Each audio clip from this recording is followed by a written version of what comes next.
What is it you want, Barry? What do you want? You want the moon? Just say the word and I'll throw a lasso around it and pull it down. Ladies and gentlemen, boys and girls, dying times here. Come with me if you want to live. That's it, man. Game over, man. Game over. The Force will be with you, always. Ladies and gentlemen, welcome back to 20th Century Geek. I'm your regular host, Scott Weatherly, and we are back in story time. And there's only one person I can share a story with, and that is Tony Farina. Tony, how are you doing, mate? Hello. Our real future is coming to the present, is coming to an end. The future is now. The I'm future so is excited. now. This has been such a joy. I'm really so glad. This all is because of this all came down to just Jack doing the Staith, right? Because he started he did he did the remake of Death Race, and it just started, and I found that original Death Race, and so now here we are, and I'm just thrilled to death because I got to relive that, and we both own this amazing book. Yes. And I know there's going to be a summer bonus story time that we'll save as a secret for later. But this has been a treat. I've been so excited, and it's just been, and this one, the one that we ended on, I kind of came at it like, oh, whatever, the movie's what it is, and I kind of have a soft spot in my heart for it, and this book is going to be lame. I flat out love the book, so I'm really excited to talk to you about it. I was so shocked. This is where let's not bury the lead. We are talking This Island Earth. This Island Earth. Raymond F. Jones. Yes, written in 1952. Written in 52. Questions about him. Yes, I got some interesting thoughts about this guy. Yeah. And then obviously was made into a film in 1955. Very different. Well, no, they're sort of like they both start the same and then diverge dramatically. Like, I'm curious what Jones thought of the film. Yeah, not much, I can imagine. I know the film for two reasons. I think the name, but I also know because of what I thought was the alien from the film, the iconic sort of the big bug with the exposed brain. Yeah, almost the mutant. Yes, the mutant that seems very much to have inspired Mars Attacks, like that design. 100%. But looks great. Is in it for like, I don't know, a minute and a half. Maybe. And the other thing is, I didn't actually get to watch much of it, but I did know that there is obviously a certain show that takes a mickey out of these films and did a special on This Island Earth, and we will touch on that as well. Yes. So I'm like you. My understanding of this coming of all the films we've done, I know we were. I think you and I were coming into this thinking, oh, this is going to be a laugh fest. It's going to be us ripping into this. Yeah. And I will in the film. Do not worry. Like, it fully deserves some of its reputation. But this book, I was not expecting. And you messaged me yesterday to be like, oh, this has been taken from liberally, and we will discuss that. Yeah. But the other thing I messaged you back today, and I was like, I was not expecting manufacturing structural sort of like discussions. And details of industrial action and how it feels like, and labor unions and the labor revolt. What the hell? What? I mean, honestly, Scott, so many people owe Raymond Jones some money. Good Lord. I mean, this book took me on a journey. I ain't gonna lie. Me too. It's like, wow, so many people have just ripped him right off, and it was really ballsy. And I understand, I guess, why it hasn't stood up, but I feel like now it's 2024. Like this book, and again, it's really hard to find. I did find an online version of it. This real fiction, of course, exists on the Internet Archive, so you can get the full book. But I actually did find a PDF version of it that I can give to you, so you can include in the old show notes. And I sent it to Jack to read because he likes to read along. He just read Who Goes There, I saw. So I know he likes to read along. But like, and you've said this from the beginning.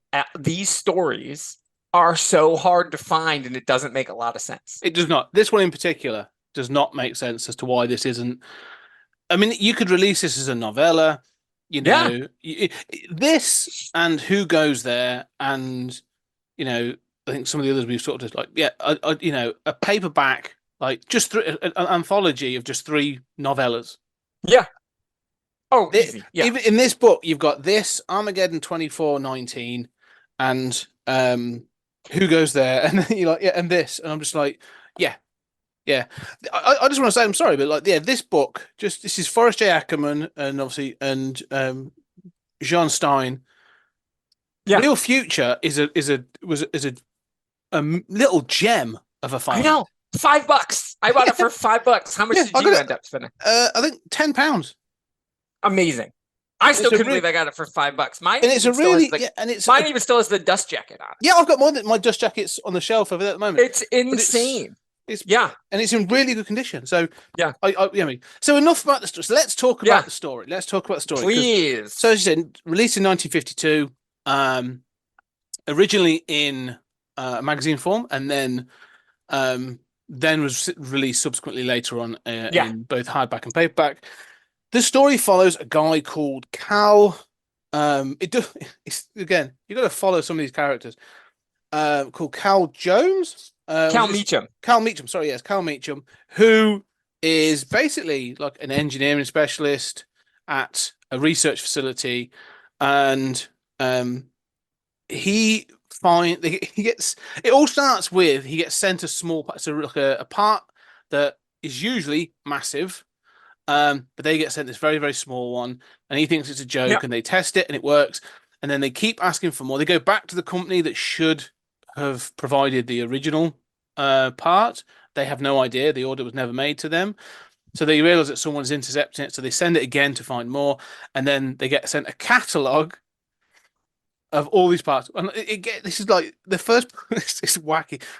They go through and they're like, oh my God, this is crazy. Like even the paper of this book feels wrong. It feels like it can't be torn. That is, like you said, and then it's like the first 20 minutes of the movie are exactly the book. It's insane. Yeah. And then you're like I said, and then it takes a turn. Yeah. But it is again, there's this mystery element. There's this like, ooh, what is it? It's a test. It's this, and so it's really compelling. Like it's hard to stop reading because you're like, oh man, and it's so well paced. But then in true science fiction, like Asimov Clarkianness, it's like I don't know anything about Raymond Jones, but I feel like he was an engineer too. Because you know how like when you read he's worked in some Asimov, you're like, oh, you guys are like science. Pause, fiction. And Jones is like in that vein of like, by the time you're done, you feel like I could build an interocitor. Yes. Yeah. I've got all the things I need. Yeah. So this is what I love about this, because you said that this book takes like there's a twist and then there's another, and then they go, oh, you think you're settled? Oh no, there's another one. And then you go, oh, okay, I'll get the gist of this. Oh no, there's another one. Like this what is it? Just over 100 pages in here. Yeah, I think it was originally because it was published in 3 parts. It was serialized in 3 different magazines. So I'm assuming each of those twists were either like it ended a part and that was the twist surprise, or and then you're like, oh shit, I gotta wait months. Or what? Yeah. So it is. It's about 100 pages in here because the book is oversized. It looks like if you buy the original when they first printed it, it was 220 like paperback pages. Yeah, which is about right. Yeah. But yeah, no, what it's So basically, what it is, you've got this guy Cal. He's a curious engineer. He's a lot smarter than his job really requires, and so he sees that there is this thing within the catalog that he can sort of order all the parts for. Called, say it again because I kept getting it wrong. An interocitor. An interocitor.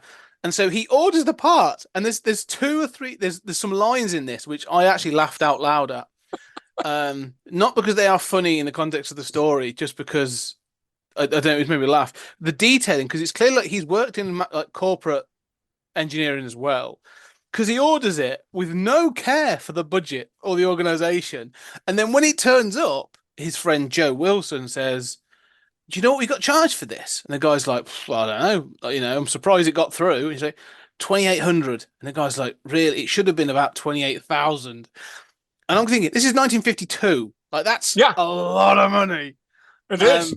And then later on, he talks about not being able to get money for his projects. I'm like, yeah, I can see why, because you just keep ordering random shit from catalogs. Yeah. Like, you can't be Yeah. trusted. You can't be trusted. But he builds this thing. He uses the catalog, which actually they recognize is actually an instructions manual, quite a complex instructions manual. But he uses it, creates this machine, and basically, I love they're like, what does it do? I don't know. Better plug it in, and then it turns out to be a communications device. Yeah. Yeah, it was a test, and it was this most advanced communications device in the world. So it's like, again, at you, Roddenberry. Roddenberry read this and was like, I can do that. I can have us talk to a screen. Let's do that. Okay. I mean, steal. Yeah. Oh, all cross. We'll keep getting. We should almost have like a ping every time we say something. Here's everywhere else. Yeah. Right. Beep. Yeah, this is 1952. Yeah. Yeah. But so it turns out that this is where he ends up talking to somebody. He talks to this guy, Yorgos Nova. Yorgos Nova. Yorgos Nova. I called him Yorgos Nova. Yeah, that's right. There's an ARA at the end, but it doesn't. It's all fiction. It's a made-up word. I mean, so it doesn't. He sort of sneezed and hit the keyboard. I think that's about how this name. That was it. They're like, I guess that's it now. Yeah. And he says, we are part of a secret organization, and we are offering you this opportunity to join us. We know that you are curious, and you will take this opportunity to come and see the more advanced technology that you've seen in the catalog. You can come see the rest of it.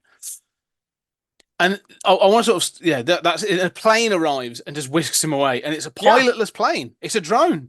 It's unreal. Yeah, and they say. And they say, it'll land and it'll leave 15 minutes without you. And they know. And the line that you said, the thing that you said about Cal is so right, because this, and again, when you read it, once you're like, whoa, there's this. But of course, because you said it perfectly, he's smarter than his job. Yeah. He's a corporate engineer. Most people, like, as a person who teaches in the liberal arts, I have to defend science all the time. People are like, oh, liberal arts. I'm like, science isn't liberal art. Science is an art. Science is creative. You think science is boring because that's what it is, but like science is like, people don't become engineers so that they can just do the same shit over and over. They become engineers because they want to make something new. But we do this to people in the world. The capitalism makes you miserable. Yes. Right. You don't make money off of Cal Meacham, who's making something cool. You make money off Cal Meacham, who's a brilliant engineer who can make sure the shit I build works. Yes. And I want him to build it the same way for 50 years until somebody quits buying it, then we'll paint it yellow. And that'll be the only thing we do different. So I love what you said, is that he's smarter than his job. And that's so obvious. And that is also a comment. I mean, this is 1952. It's post-World War II. All these soldiers, they came back. And what did they do? They stood around and they worked in factories, or they moved into white-collar offices, which killed their spirit. It's such that's where it starts. Comment. Yeah, that's one of the things I think, and because it starts with, and what I find interesting about this is that Cal this Cal Meacham is a fascinating character. But we don't start with him. We start with Joe Wilson, who is like basically from the procurement department. Like, he's from thinking, and he's watching out the window as somebody else is taking off on this plane and flies it off and brings it back, and he's like, oh, that's probably one of those fancy pants engineers doing their tests. But he always wanted to be like, to do something like that. He wanted to be something important, and now he's like, oh yeah, okay, well, I suppose, but I am in this job, and I suppose I better sort of tolerate it. And I thought it's kind of sad. It starts with that, and you just transition into Cal, and Joe just becomes this like facilitator to allow Cal to get access to the parts. That's it. Yeah. But it's Cal. Yeah, Joe Wilson. Yeah, it starts the offices of Joe Wilson, purchasing agent for Ryberg Instrument Corporation, looked out the company's private landing field. The company's again, that's first sentence is doing a ton of work, right? And you learn and then later there's a thing about him in that first paragraph. He chomps on a cigar. He's angry. He's wistful. Like, wow. But the thing is, this is turn. Yeah, but exactly. You get introduced to Cal. Now, the thing I want to say about the reason I find these two characters interesting is Joe's the kind of person that looks out the window wistfully. Cal's the person that gets on the plane. Right. That's right. And that's the difference between them. And that's like the lesson about this book. This story to me is because it's all about predictability. It's all about doing the same thing, or is it? And so, we'll get to the point at the end. But I just love that like the main, even at the start of this, like this story, the way it's written continually, like you're like, oh, I know why that that character's there to be this and that, and sort of like, it's not. I didn't guess anything. There's a twist at the end. I completely didn't get. I was blown away by. So yeah, again, brilliant. What I mean, brilliant. People owe him some money. Yeah. Well, so let's just come to this idea of being tested by an external party to see if you are, able to come join them. I'm thinking Last Starfighter, Tomorrowland. Dude, Last Starfighter, I was all about the Last Starfighter when I was reading this. It's like, hot damn. Like, wow. I could not stop thinking, like, this is exactly what that is. And even the Matrix. Yeah. It's a test, right? Yeah. Yeah, so it's like, we'll just keep saying, but yeah, I totally had Last Starfighter vibes. It was like, of course, whoever made that glorious film, 1984's Last Starfighter, which is, I love that movie. Objectively love it. It probably doesn't hold up, but I don't want to know because in my mind, you have perfect. An image of it. Yeah. I don't know if I ever want to watch it again because 12-year-old me loves that film. But because that's the ultimate thing. It's like, I'm a badass. Yeah, I could do this. And there was another film that is a hidden gem from the 80s. I don't know if you guys haven't done it, but maybe one day. Explorers with a young River Phoenix and Ethan Hawke. I do know. Yeah. Oh my God. And same kind of thing. It's just like we'll tinker. We're different. We're visionaries. We're trying something. We find something and we make something out of it because we can. And like you said, you can choose. Do you want to be a Joe Wilson or do you want to be a Cal Meacham? Even the names, even like Joe Wilson, you can't get more. They just were like, relatively if I call it John Smith, it'll be 2 on the nose. Yes. But Joe Wilson, but Cal, what's that short for? Ooh, he's amazing. You know what I mean? Like there's just like even the linguistic nature of the names. It's just so good. It's brilliant. So he does. He gets taken to this place. He gets jumps on the plane. He goes, and the explanation that basically they say to him, "We want to make more of these devices, and you are going to be a part of the team that's going to make them." And this is obviously where again we find out. For the first part of the book, him passing this test and all this other stuff, I'm thinking Last Starfighter, Matrix is a really good shout. I'm thinking he's the one. Right, 100%. Yep. He's going to be the chosen one. He gets there and they're like, oh no, there's loads of us. Yep. You're just doing this woman. Yeah. And way amazing, way gender positive, right? Dr. Adams, she shows up. I mean, he does call it. Cal thinks of her. Raymond doesn't think of her as a girl. Cal calls her that girl with the doe eyes or whatever. But like she holds her own. There's on more than one occasion where she's like, no, I'm going to do this thing. And then there's later in the book where Joe's like, I can't take you with me because I actually need you here to be competent. I can't have you if you're with me, then you can't do this other thing I need you to do. I trust you to do. So that was really... She is a love interest in the standard sense. They get married and this whole thing. Because this story covers quite a long period of time. Yeah, I was not expecting that either. I'm like, they were spending years with Meacham. Yeah, I was not thinking that because again, I knew the movie first. The whole movie takes place in like 36 hours. Yeah. But she becomes competent. She's a part, like an integral part, and also the thing is, like, he relies on her. Like, he's the one who'll say, like, what do you think? Like, they become a team. They are a partnership by the end, which I think is really cool. But you're right. But by sort of like chapter, I think not 2. I think it's supposed to be chapter 3. They sort of like there's a section where I think it's a bit later on, but basically it's like spent the next 6 months working. Yeah, and you're just like, oh right, cool, fair enough.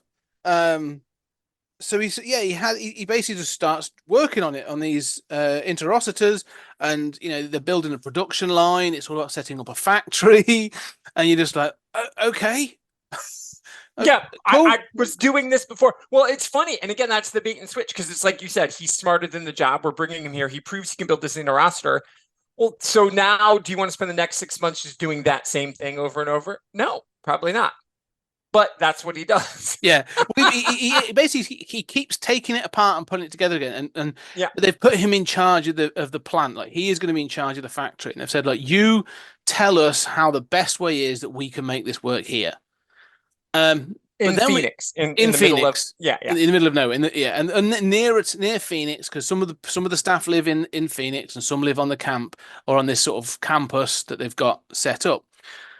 And there's this guy called the Engineer.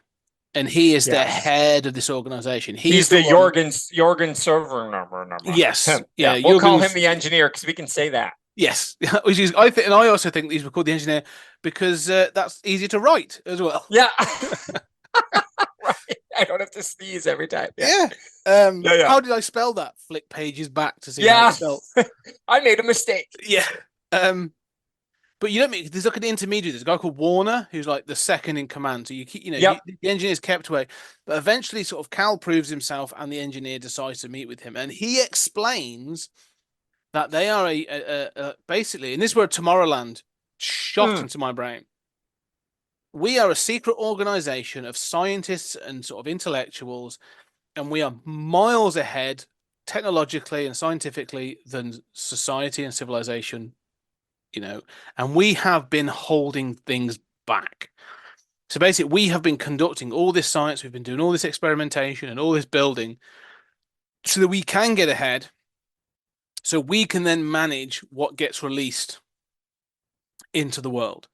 And he uses an example of like, basically, we couldn't stop the creation of the atomic bomb at this point, but we did stop it from being built 40, 50 years before. Like, so we'll imagine if it was dropped in the Great War, in the First World War, rather than the Second World War. So you realize, and he also explains they've been around since the 17th century. Right. And you're like, oh, wow, okay, so this has been around for a long time. He says, oh, it's come and gone, but generally it's always sort of been there. It's always been kind of there. The peace engineers. The peace engineers, yeah. They're always trying to sort of keep ahead of things and manage. So it's almost like the Illuminati of science.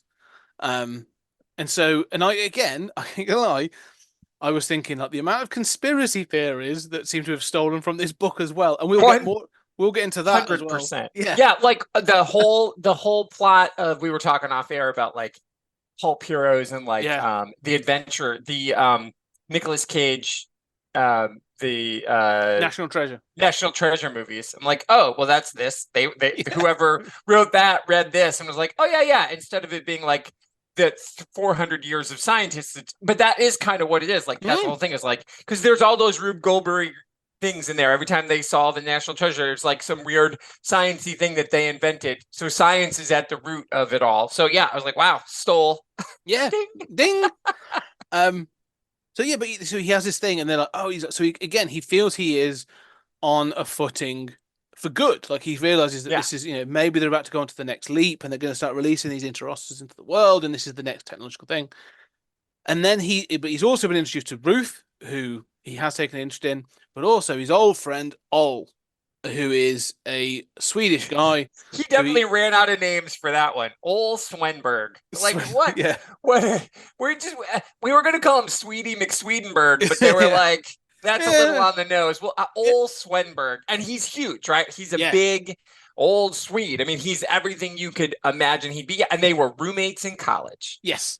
So they've known each other for a long time, and that's why I like. And they met at they've since then they've sort of met at some conventions and stuff like that. So they've known each other for years, but like it's been quite a distant sort of friendship. And they bump into each other because they move in similar circles. So apparently, at some point, Ol has an episode of and he sort of says something to Ruth about having seen something in the sky, and so they start having this conspiracy of that this isn't all it appears to be, and so but they don't want to approach Warner or the engineer or anything. So they've got to find evidence of what it is that is actually going on, and so they do. They start digging, and then one night they stay behind hide in the factory, and they see a flying saucer. Sure. And now it's something else. Yeah, yeah, exactly. And this is it. Woof, we're off to something else. Can I also say how much I loved that? It's never said, but the flying saucer literally lands in the docking area. Right. Of They're like, course. oh, yeah, of course it does. That's Yeah. And it is taking, but this is the point. It is taking some of Because they these. don't know. Because the question is, it all starts because it's like, again, you talked about it. The amount of like mundanity that makes things happen. It's like, again, you go back to Joe Wilson. Like, you need a Joe Wilson. You need somebody who's like keeping track of things because they're like, you're making all these interrosters for all these months, Cal. And he's like, yeah, like, where are they going? Like, 600 Yeah. a month is where are they going? He's like, I don't know, trucks. He's like, where do the trucks go? When is it? And like, because Cal's not thinking, he's not that kind Well, of he's an engineer. He's not right. He interested. doesn't think about. He's like, that's somebody else's job. They don't come and do that. I'm not going to tell the shipping guy how to do his job. But then you find out that they're being flown out on this, and that's like, oh shit, we're building shit for aliens. What is it? Yeah, what is it? What do they is need it? it for? Why do they want the interrosters? And then you not get just this thing. Because then that's it. Then it's been notched up a level. Now it's no Right. longer Tomorrowland. It's like, well, are we now building things for aliens? And then so it builds, and we get the next thing is we find out that the interocitor itself, when tuned in differently, not only is a communication device, it can share thoughts and it can pick up people's thoughts. And Ruth, in trying to get one of the machines to work, picks up the thoughts of the engineer and hears something about what is these are being used for. And she hears directions being sent and something about the outer rim and all this other stuff. So they start to dig, and they get caught digging, basically. And again, when there's a machine that can read thoughts. Yes. Think that through a little, people. Yeah. Aren't you smart? But they use it a few times, don't they? I like the fact that they do, I like the fact that there are rules. The interocitor has rules. Yes. So it's about a beam that allows you to connect to other devices. But if you leave that beam fuzzy, it means that your thoughts and your images are being pushed out and they can be picked up. So the idea is to get the image and everything, not just the image, but the thing as sharp as possible, because you are then machine to machine. That's the idea. And that's how you end up picking up thoughts when you keep it fuzzy almost. Anyway, we then learn the engineer pulls them in again, because we're thinking, oh my God, they are the baddies. They've been working for, this is almost V now. We're now right. We're now working, isn't it? Yeah. We're now working for an alien force, and we didn't realize we were working for the baddies. Yeah. And so the engineer confronts him and says, well, no, we're not the baddies. We know what you're thinking. Actually, you're an outpost and manufacturing outpost for an intergalactic war that you are massively unaware of. And we are the Lanas, the and Lana the Guaras. Yes. So we are part of the Lana Council, which is a confederation of sentient beings from different planets that have been fighting against these Guaras. And you know nothing about the Guaras other than they are an evil force that is basically spreading through the whole fascist kind of this. Yeah. There's a lot of that. Well, there's, again, we talked about this with the thing.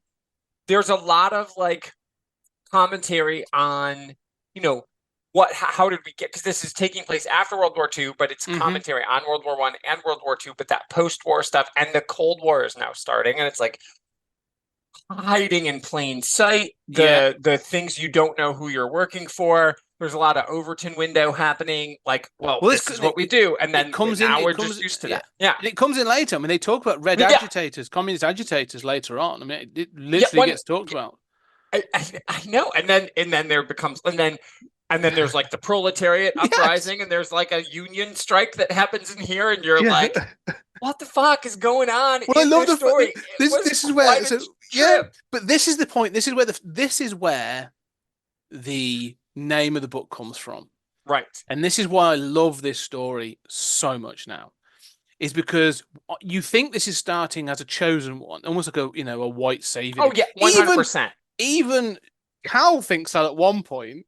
Oh God, yeah. They played him the whole time. Yeah, he is a fiddle. Yes. They are playing the shit out of him, and a way to take him. And again, that is so not done. You don't play the hero like that, and they do. Like, at no point in time is he ever in any control at all. No. But he thinks he is. But he is. Yes. When And you are each the time- smartest, tallest, whitest guy in every room, you think you're in charge, and then you're like, "Oh, hold my interocitor." You are Yes. not. Well, yeah, that's where it makes me chuckle because again, like you say, it's it keeps telling you what the people are and then going but they're not. Right. So you find out then that there's this entire intergalactic, like interstellar war going on, and I wanted to touch on this because basically what we learned is this island Earth is we are a manufacturing outpost, and the reason that we have been chosen is because we are so oblivious to what's going on in the universe. And we're so far away from the war, and we are so insignificant that we're kind of a safe place to build stuff. Right. Yeah. That's it. Yeah. And that's what and again, even the choice of like where they said this, north of Phoenix in the desert. Yeah. Even there, it's like, and that is where we do things still. Like, I actually just heard a story this morning about like, the way that they're going to start doing carbon capture for gas and coal plants is they're going to capture the stuff. It's not going to go in the sky. They're going to capture it, and then they're going to take it out to the desert and they're going to bury it because there's nothing there. They're like, well, something. I mean, maybe something is there, but again, like, but it's that conversation of like that's how we treat stuff. So this is like even there's this environmental awareness that's happening in here because, like you said, we're so insignificant. We're this little remote. Like again, they compare us to a Pacific island, but people live on that Pacific island. Like you can't just be like, I'm going to dump my garbage here. But that's how we're treated. And it's so smart. That's exactly what it is. Yeah. Silly. Yeah. So I love the fact that this is what it is, and there's a whole this stuff, and Cal sort of kind of gets pissed off about it at first, and because I think he said because Ol learns about it and Ruth learns about it, and I love there's a moment where they say about you were going to get either frustrated and walk out, or you're going to want to punch someone in the nose because you realize that you're not the main character of this story anymore. No. In fact, you are not at all. You're a side quest at best. Right. And you're not even a side, right? At best, because you're not really even a side quest. You're a drone. And that's, I mean, again, and it goes back to, and of course, that's why there's like a union uprising and there's a worker revolt, because again, that it starts with that theme is running through it.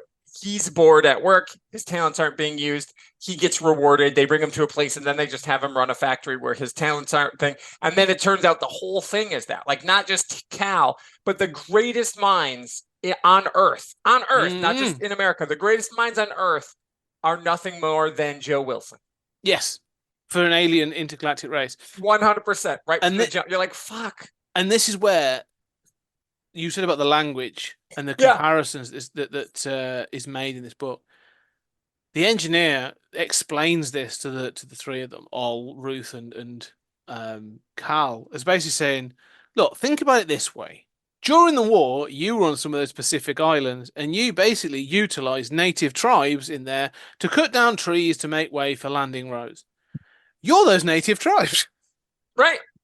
That's all you are. That's all you are. Yep, you're just livestock, and again, this has been Douglas Adams read this, right? Mm-hmm. Oh yeah, this is where the bureaucracy of this. I mean, Douglas Adams read this. Like, there's no doubt that Douglas Adams was like, oh yeah, and it's just again, every time I read and everything I read, I'm like, oh yep. And now whether everybody read, like, because we know that Gaiman and Pratchett and everybody they read Adams. So they may not have read this, but like Douglas Adams fucking read the shit out of this. And he's like, because when you think about, I mean, that's the beautiful thing. The first, you can never go back and read Hitchhiker's Guide for the first time ever again. But the first time you read Hitchhiker's Guide and you're just like, oh, oh, that's what we are. We're nothing. We're dumb little nothings. And this is that. And this is it. I think this is, I just want to read some of because some lines coming up that I really want to read. So, So this is sort of like, you the engineer, or Jürgen, Dr. Jürgen. So Cal's learnt this. He says, "You're at war." Cal leaned forward abruptly. "You let us overhear snatches of reports passing between you and others of your group. Why? We wanted you to know about it." So they think they're onto something. This is again, you said they always think they're in control. Ruth thinks she stumbled across this information. Oh no. Because they know how to use these machines, So they let it be fuzzy so that they would pick up the information. To what purpose? If you intend to involve Earth or want our help in some capacity, why didn't you simply say so? Again, this grandiose idea that we can help in this interstellar war. We had to find out about you three. We had to know your reaction. We had to know how much you hate war. And this is obviously this post-war, anti-war kind of thing. Right, of course. So we gave you the clues and watched of all those to whom we worked. Your reaction has been the most satisfactory. We are ready to ask if you will help us. How and why? Why should we involve ourselves in an Earth in something that is no concern of ours? That's Cal sort of going, why should we bother? Jorgensnova hesitated, speculating as if wondering what kind of analysis Cal would comprehend. You have had experience during your own recent world war. You saw how the waves of battle washed back and forth over primitive people who had little or no comprehension of who was fighting or what purpose. So he's literally saying, like, you're the ants in this situation. Yeah. Oh, yeah. Absolutely. Absolutely. And I mean, and again, it's like when you think about Adam says, like, Adam's whole point is like, Earth is just a ruse.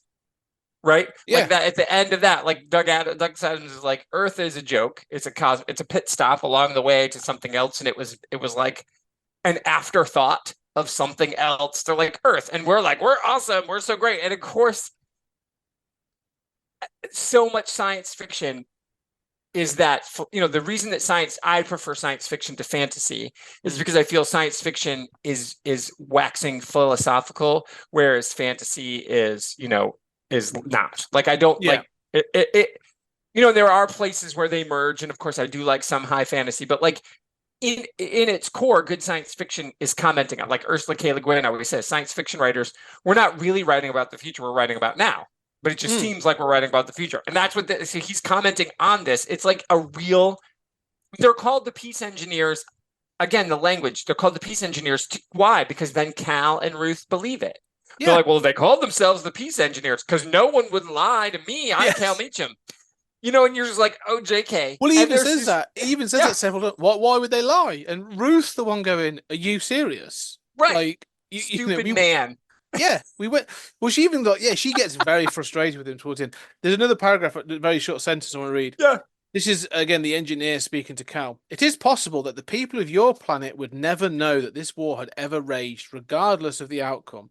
You would be of no concern to the enemy. He has higher goals than the conquest of your little world. Yeah. Okay, so here's the one thing I did learn. And so that's a moment. Let's stop there for just a second. Mm-hmm. The one thing I know for sure about our friend is he was a Mormon. Right. So now there's this weird thing about Mormons, and you know, I'm not here to shit on Mormonism, whatever. People believe what you want to believe. But there's like, because Mormonism is an American religion. It's about, you know, like Jesus coming to America and leaving some, I don't know, gold plates around, and Joseph Smith finds him in a cave, whatever. It's very, you know, it's a lot of stuff. Anyway, but like, or Scott Card, Stephanie Meyer. There's like all these Mormons who go on to write science fiction. And of course, you know, like there's that commentating on humans getting a little too big for their britches, and like it's really smart and everything, but there's this, what I didn't know I wouldn't have read Mormonism, but then once I looked him up after I finished reading, I'm like, who the fuck is this guy? Why do I not know who he is? Why am I not teaching him in class? What am I missing?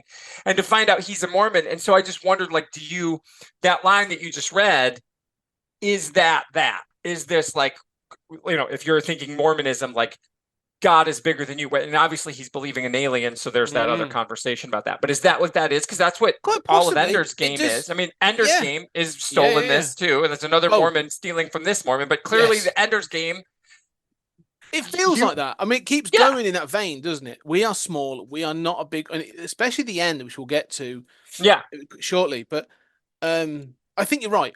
The one thing I want to highlight about this information is, because this is where we get a twist. This is the second. We now learn that there's this interstellar war, and there's all stuff going on, and we are then going to. This is where we literally. You think reading this?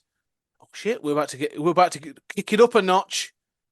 We're about to kick this up into next gear. We're going to start flying X-wings and, you know, nuke it from space. It's the only way to be sure, and all that kind of stuff.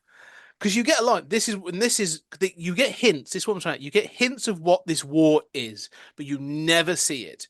And this is Right. a line that I just want to read this short paragraph. And then there was a battle. Like a spark, it began and ignited the whole of space.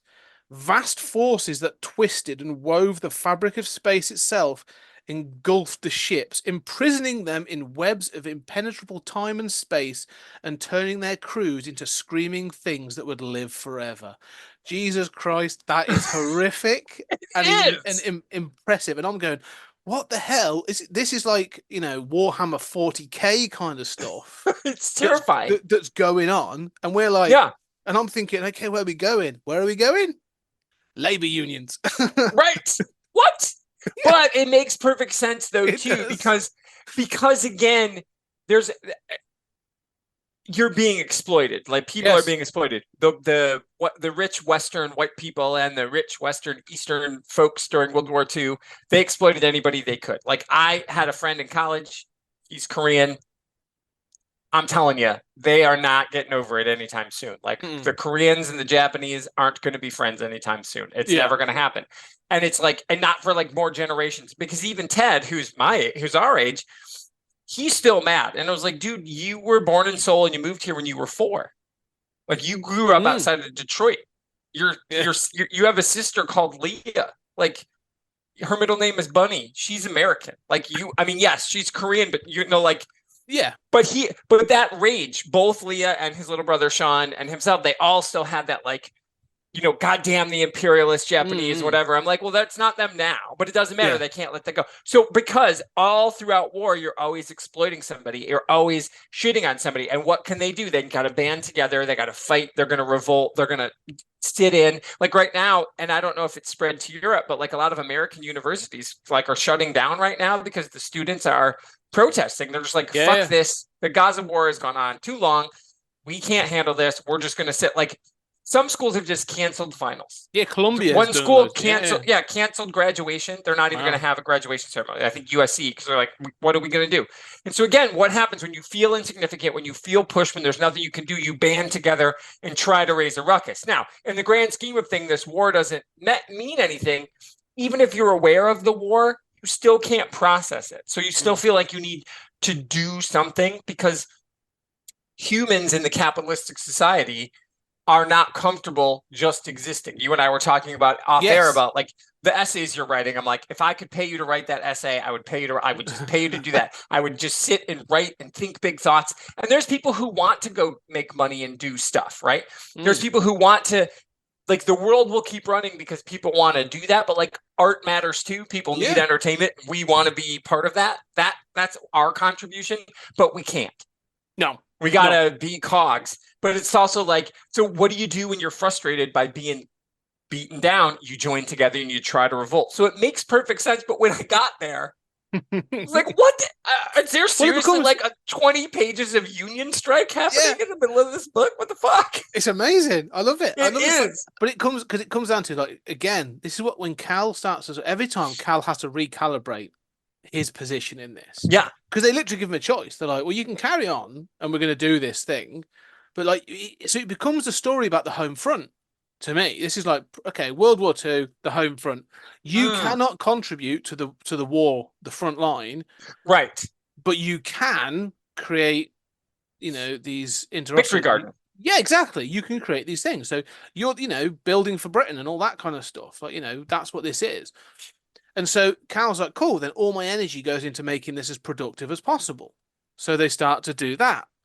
And they obviously, Ol has disappeared. There's a whole sort of thing there. But the union thing comes about because they are making things more efficient. Right. And again, I think this is a comment on the post-World War II Japanese, that they were more, becoming more efficient, and they talk about automation and all this other stuff. So there's all these kinds of things being talked about.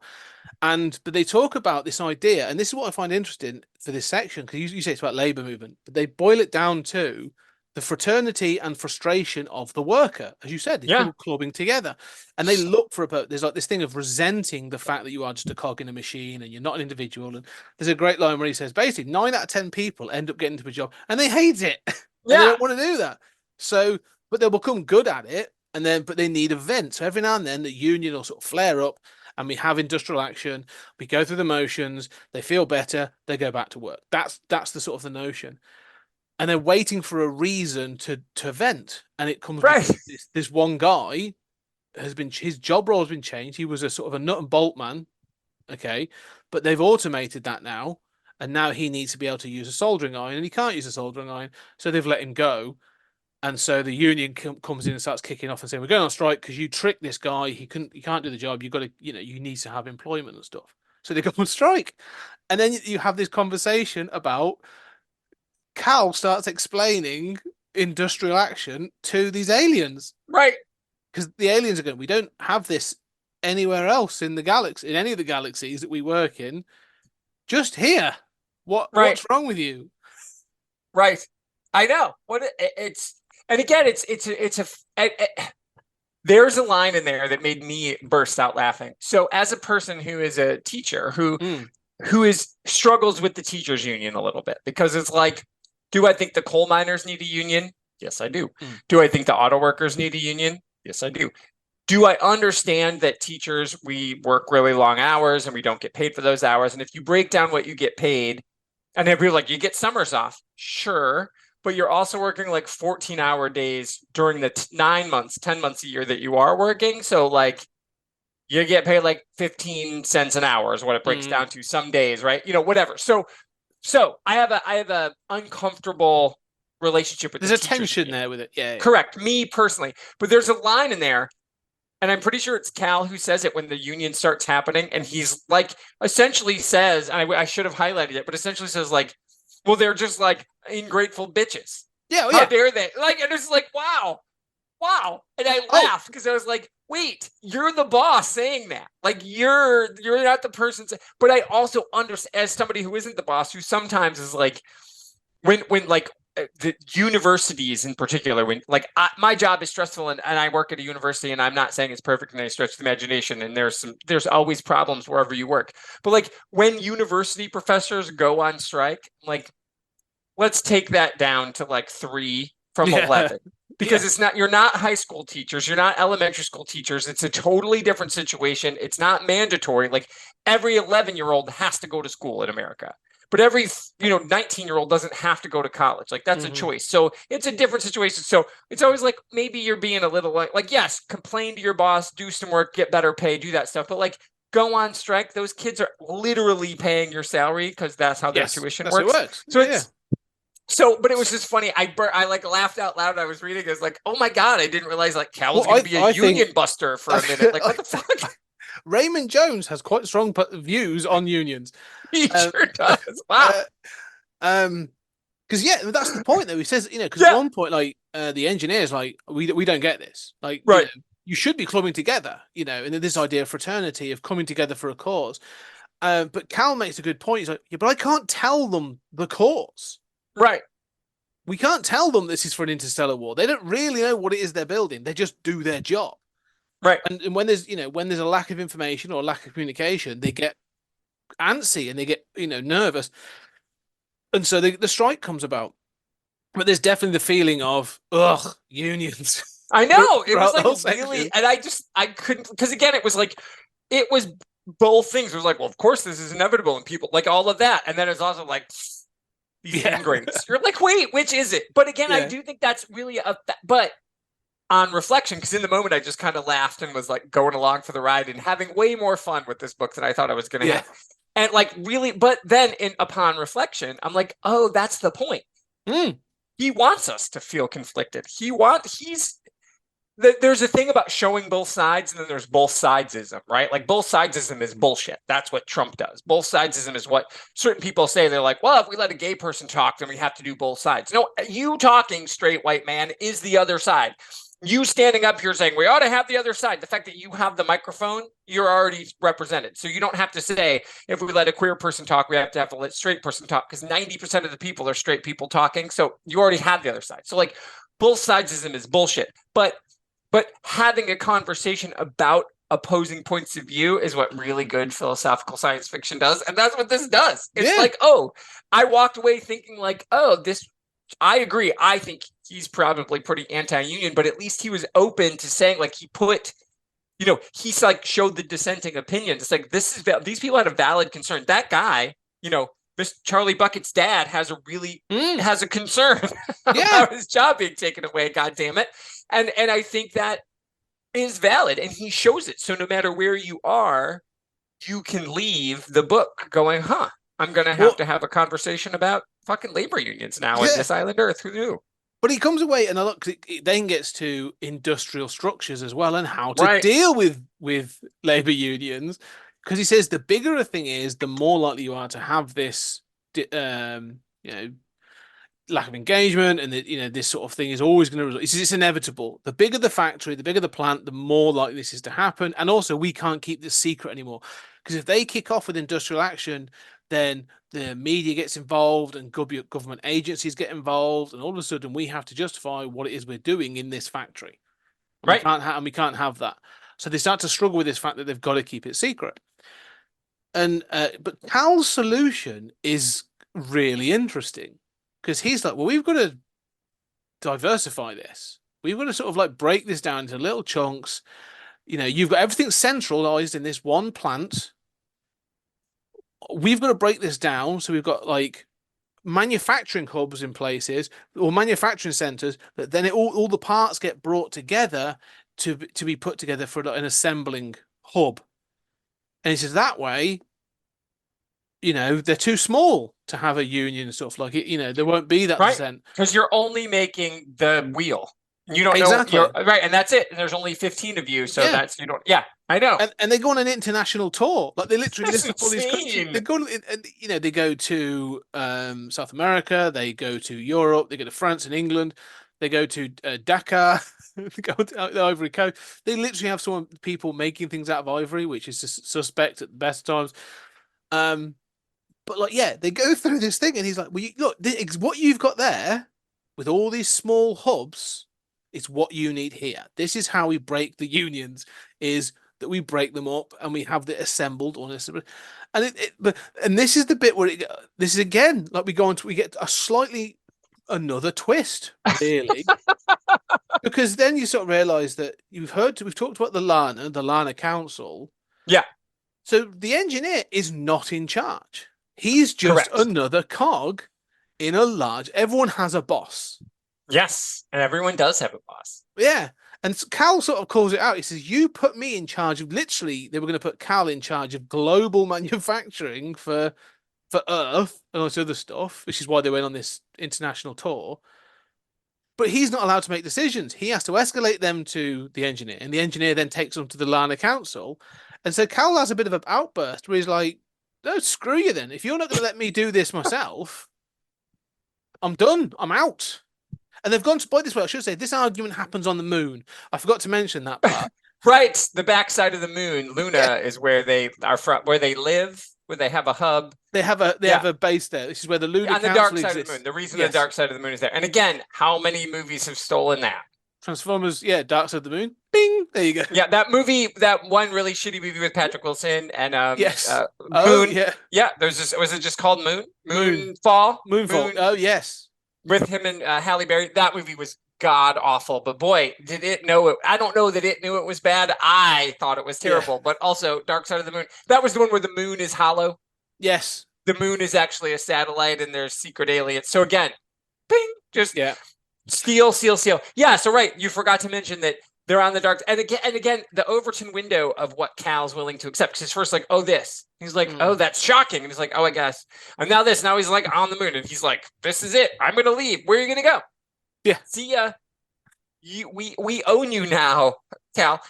So it's funny, and the things you that you're willing to accept. Yeah, but you're right there. That's another thing, because he storms out after having this conversation. He's like, "Well, if I can't control the way things are going to be done on Earth, because you don't really understand how humans work, Earthmen work psychologically, because that's where you find out that actually that's why Ruth's around. She's a psychiatrist, and she's been hired so that they can understand how people work, so they can and that's fantastic." He storms out. And she, he calms down a little bit. And when Ruth comes, then they're now married by this point. Yes. And she says, like, you realize there's no walking. You've no walking away from this. And he's like, no, I realize that. Like, yeah. I just needed to throw a fit. I just need to throw my toys at the pram, but we're all good now.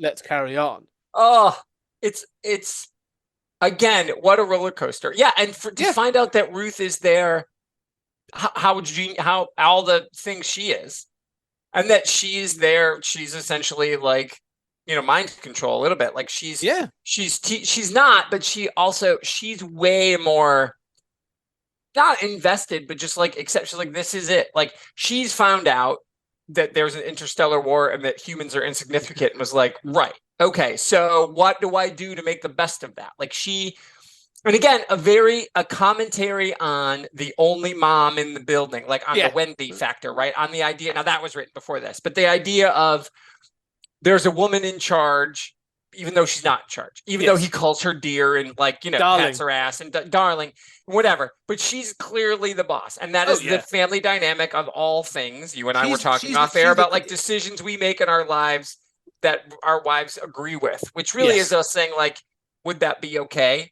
Like, 'cause we want them to approve of the things we're doing, and they're very supportive, and we are lucky men. Yes. But that is also the dynamic, because we're not misogynist pricks. We're feminists, so we're like, yes, of course. And like you said, your wife's going to go to the continent for a week, and you're just like, she's awesome. Yeah. That's it. You're not like, well, who's going to... You can't be... Who's going to be your chaperone? You know what I mean? So like, we're not like...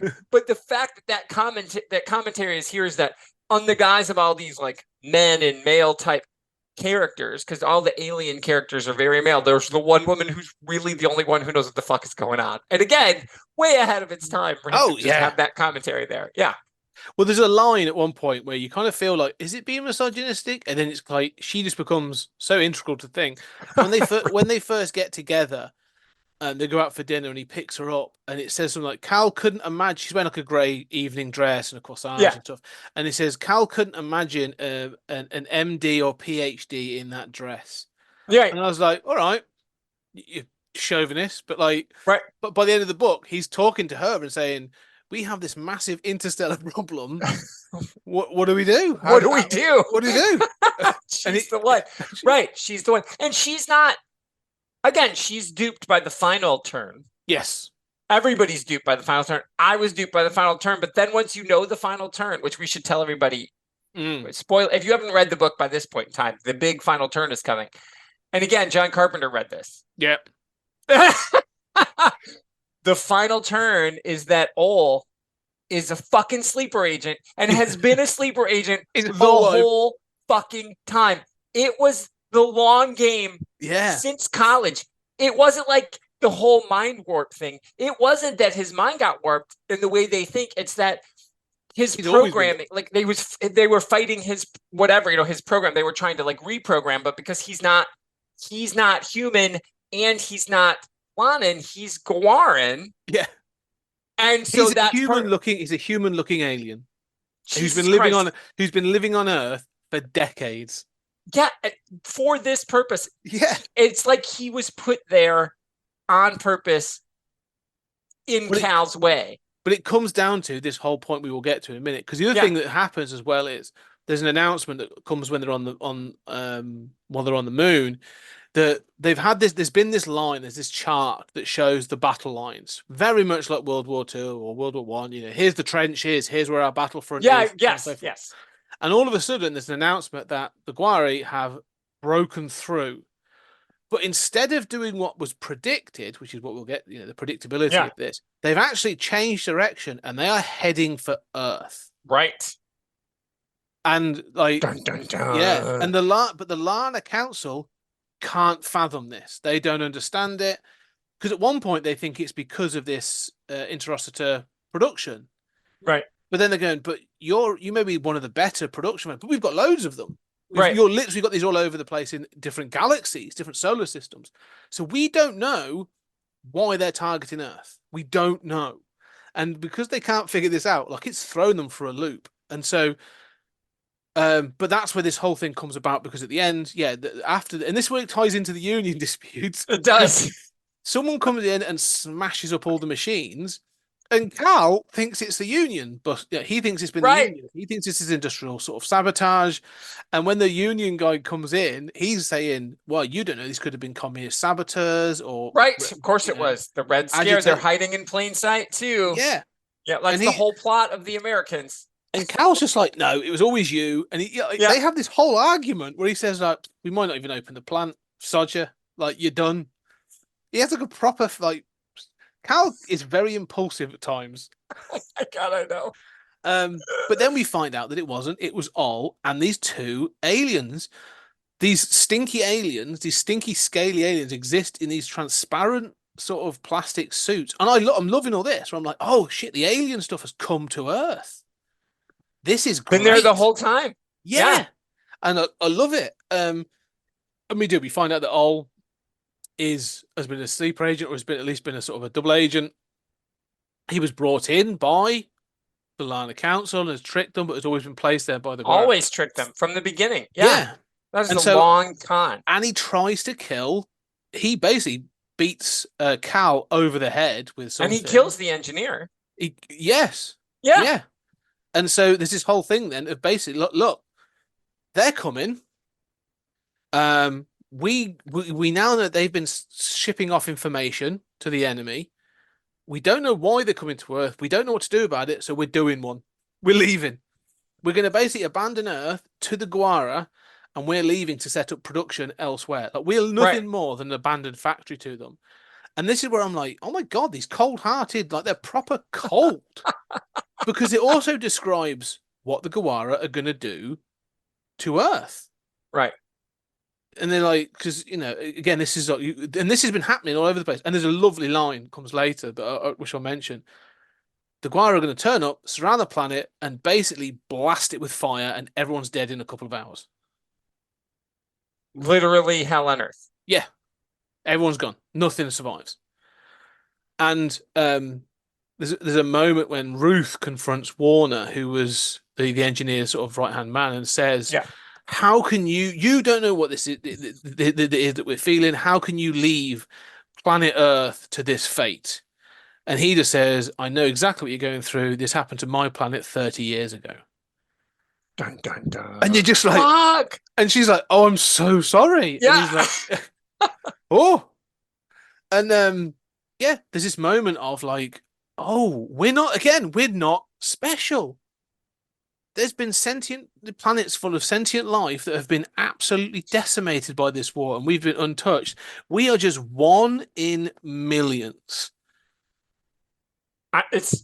And again, you think of another, when you think of what the xenomorphs are, right? That's all they are. They show up, and again, it's a little more visceral, but that's their whole thing. That's all they are. The alien, I know the alien doesn't have a name, xenomorph, that's added later, but the alien, their whole thing is to just be, they come in, they destroy, and when it's done, they move on to the next planet. They like move, that's all they do.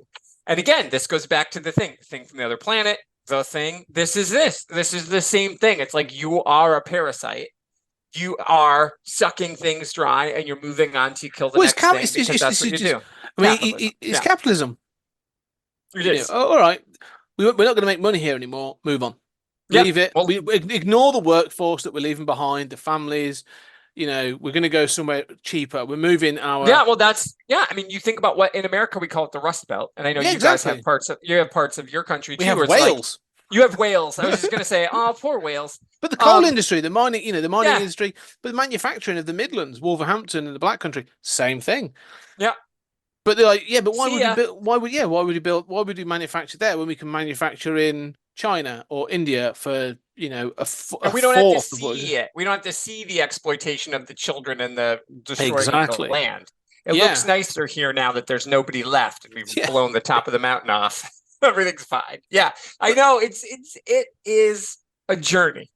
Oh God, this book blew my mind. The end is though, and again, this is where humans get to be special. Yes. Is that Ruth? I love the Ruth Jones. that, he throws us a bone. He does us a bone at the end, and this is where him being like a Mormon, I guess, comes in. Him being like, well, humans are fine. The Lanans decide to trick the Guarans, and the one thing they didn't expect is a defense because they've not done it before. Every time this happens, they run. So they're going to turn and they're going to defend Earth. Let's put it into context though, because what happens is Cal, again, being the engineer, decides, I'm not accepting this. I'm going to go. And we find he's an obsessive. That's what Cal is. Cal's an obsessive. Sure. That's well said. Yeah. He was an obsessive that he's built. That's why he built the Interocitor and everything else.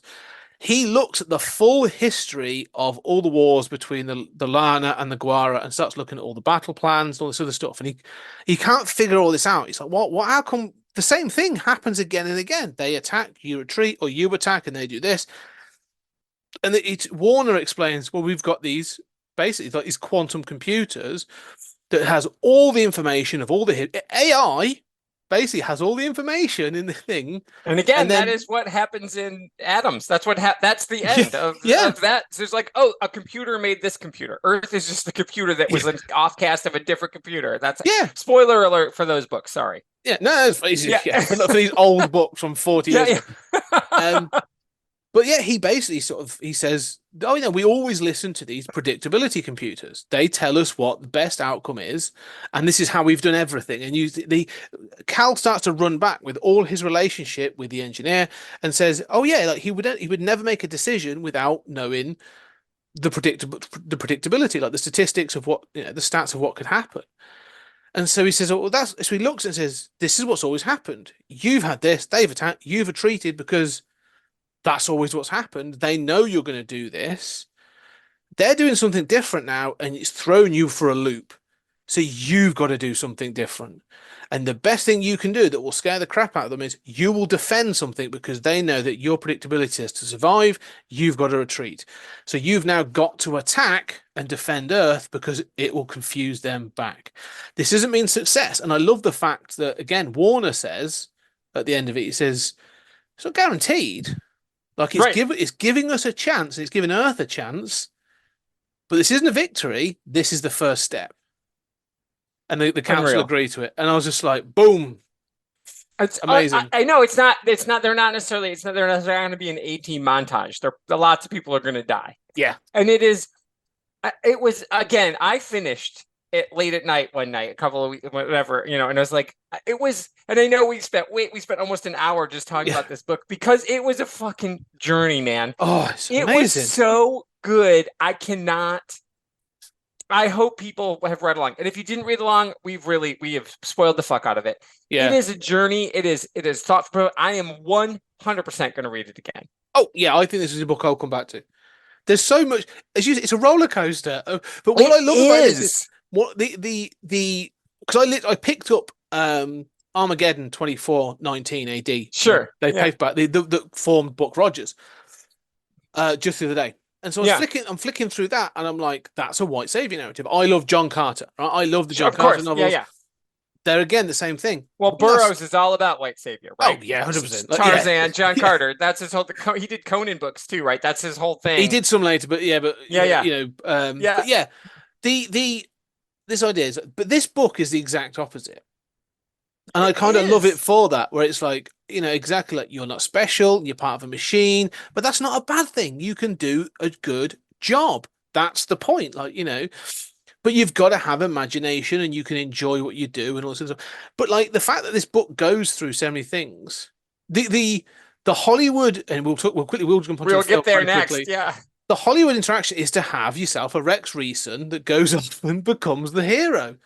But this book is the exact opposite. The book's saying, no, there is no Rex Reason. Like, up in space, there's masses and masses of death, but there's no heroes. There's no Han Solos. There's no Luke Skywalkers. There's just soldiers and battles and death. And this is how it works. Like, you're part Heinlein. And again, I keep saying Heinlein read this. I mean, like, I know they were kind of writing at the same time, but like, look, I love Starship Troopers is borderline fascist how-to manual. And the reason that I love it is a fascist how-to manual. I was going to say, I like the way you say borderline. Okay, I don't want to offend all the Heinlein fans, but like Heinlein's a borderline fascist, and like, but that's why the movie is so good because they're like, "Wah, this is going to piss them off. We're going to actually."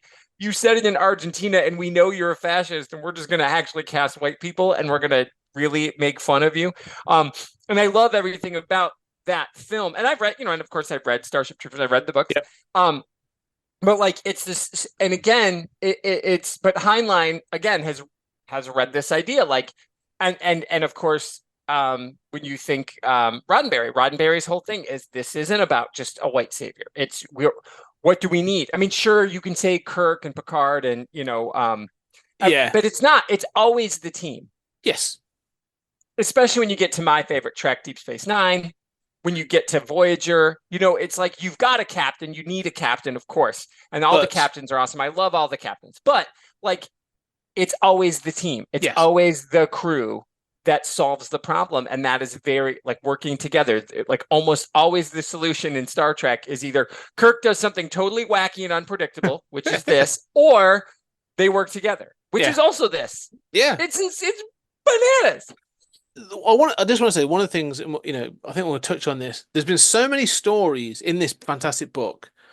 Yeah. But we've talked about in this series where I'm just like you say, why are these not more widely known? I don't know. Why do people not talk? Why are they not being taught? Like, this is a book. In fact, I'm putting this to you now. Yeah. Tony. I don't have a good answer. It will find its way into one of my courses without a doubt. I was disappointed until this project. I would never have read this because again, I saw the movie. Yeah, I saw the Mystery Science Theater 3000. If it's on, I'll stop and watch it for all of its silliness. Let's jump into that then. Yeah, I don't have a good answer, but I promise you, I will work it in. It's wonderful. A lot of these stories in because there's so much commentary. I think science fiction needs to be taught, and I think this book is amazing. Raymond F. Jones, I am going to see. I've not read anything else of his. That ends. I'm going to definitely go on a Raymond F. Jones rabbit hole. I think it's just fantastic. This has been the biggest joy and surprise of this series. I'm glad it's the finale for this. I know, amazing. Me too. Yeah. Let's talk about the film. So 3 years later, in 1955. 3 years later, somebody read this book and was like, you know what's amazing about this book? Nothing. We're gonna throw that. Yeah, the part where they read an instruction manual and then we're gonna take a turn. Yeah, and it even says the poster's like 2.5 years in the making. Oh well, is that because you were arguing with Jones? He's like, no. Yes, you don't understand the book. Like you've completely misunderstood. But where's my industrial action? Yes, in the book. So basically, the first half of the film is exactly as we've said. It's basically, Cal is a pilot. I love the fact there's a great scene at the beginning where he's wearing like a full suit and then starts putting on like a pilot's outfit over the top of it, and he flies that way. Yeah. Okay. Sounds incredibly uncomfortable, but there you go. Yeah. All the rest is there. Cal getting the Interoster being built, with his friend Joe. Almost. Yeah. Joe is there. Yeah. And then, exactly the same. Well done. We want you to join us. We're now going to destroy the machine. Planes they decided arriving. to name him Exeter, which is a name you cannot say. Yes. And then, I appreciated that. Yes. Good change. Yes, sensible. And then, so then a plane arrives in the fog. I like the fact they give it this extra element of like, it's in dark and it's fog. And Joe says nothing's landing in this, and all of a sudden the plane comes in, and that's cool. I like them. The slight changes to be more visual, and then then he flies up. This is the bit that makes me laugh with this film because it's quite a short film. It's 85 minutes. He basically takes off, lands at this new place, and he's met by Ruth. So she's all in it, and she's a different kind of character. She's very 50s. She's very Kate Capshaw. Yes. A lot of screaming, lots of falling over. My God, falling over. How did you get a doctorate in anything if you can't stand up? Like running away. You had to stand in the lab. I know, my God. It was like an SNL. It was like an SNL skit at the end. That's well said. But basically, like where the book is like he works for 6 months and then this happens and he works for a couple of more months and stuff like it's protracted over a certain amount of time. And then you get the suspicions of weird things going on. He turns up, meets like this, Al and Ruth, and then within 20 minutes they're like, "It's fucking weird here. It's really weird." And you're just like, "What? Oh yeah, no, don't trust anyone." And you're like, "Hang on, what? What? This is fast." Like, it's really like they're not messing around. Like they're like, "Oh, we've got 85 minutes. We can't have a montage of him working. Let's get straight to it." Yeah. Oh my God. It is yeah, it is definitely the whole thing takes like maybe there's one overnight. Like he gets there, they have dinner. It's Georgia instead of Arizona. Yeah. They have dinner. They're like, let's go to the lab. And the professor from Gilligan's Island is there, and he's just like casually blowing smoke in their face. And they go downstairs, and there's a cat, there's like a metal to like, let's hide behind this lead because Superman. And then but there's a cat, and the cat feels the vibrations. Oh, the cat Neutron gave us away. And then the next day they're like, look at these pictures we had. We've been drawing sketches. See their big foreheads? Yeah, I can fucking see their big foreheads right there. Like, do you need to sketch their big foreheads for us to know? And then she even says, really proud of this one, Cal. Like, we couldn't do anything till you got here, Cal. Like, what the fuck? And then the next day, that's it. They try to escape, and then they're being chased by Steve, a UFO. the guy who the Ole character's name is Steve in this, he gives himself up, or is he running away? Which is it? Which I think do you read it? I read it as he's just not very good at running away. Because he's like, let's get out. Yeah. And that, like, why is that a good idea? And he then panics and then sort of like, and then he drives off and gets blown up. And I gotta say, that was good special effects. Oh yeah, there's some The good. car blowing up was great looking. I'm not going to lie. There's some good special effects in it. There's some terrible special effects as well. Oh my goodness. Yeah. But yeah, they get blown up by this thing. They've seen a UFO taking off, and then when they get brought back, they basically go, "There's this whole. They basically, we have to tell you the truth. We're at war, and we need you, Cal, because you're turning lead into uranium, right? And we need your uranium because we need nuclear power, and we've run out of uranium on our planet."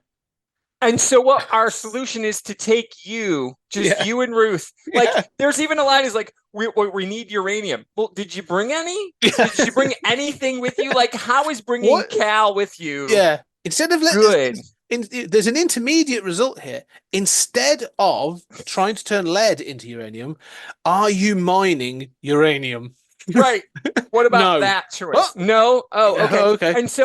And so they go, like, there's a whole middle section. Like, well, it's really I guess it's sort of the second act is on a spaceship and for no reason.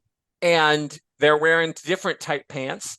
And they sit in like these weird tubes. Cal says, I feel like a toothbrush. Like, it's just silly. It's just a silly thing. They're like sitting on metal chairs for no reason. Everything's metal. It's like that's the cool thing. If we had a steel chair, that's from the future. That's from no one in this world is a would thing of the past. Yeah. Right. Who wants a cushion?